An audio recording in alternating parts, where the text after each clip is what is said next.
శ్రీలంక బ్యాక్డ్రాప్తో సాగే action emotional స్టోరీని దర్శకుడు గౌతమ్ తిన్ననూరి చెప్పిన విధానం బాగుంది.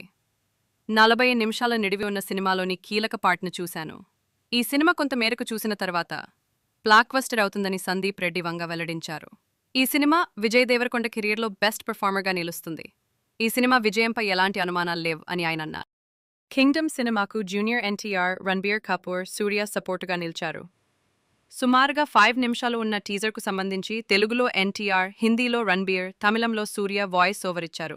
అణగారిన ప్రజల కోసం పోరాటం చేసే నాయకుడిగా, ఓ వర్గానికి నేతగా యుద్ధం చేసిన యోధుడిగా విజయ్ దేవరకొండను టీజర్ ఎలివేట్ చేసిన తీరు అంచనాలు పెంచింది. భారీ అంచనాలతో రిలీజ్కు సిద్ధమైన కింగ్డమ్ను ఇటీవల censor board of film certification (CBFC) సభ్యులు వీక్షించారు.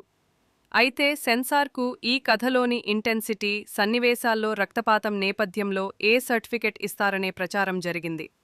అలాంటి అనుమానాలను దర్శకుడు కూడా వ్యక్తం చేశారు.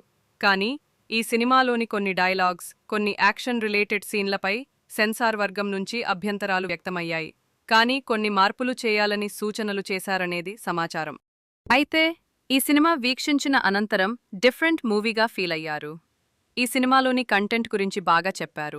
కొన్ని సన్నివేశాల గురించి ప్రత్యేకంగా చర్చించారు. హింస, రక్తపాతానికి సంబంధించిన కలర్ను మార్చాలని చెప్పారు.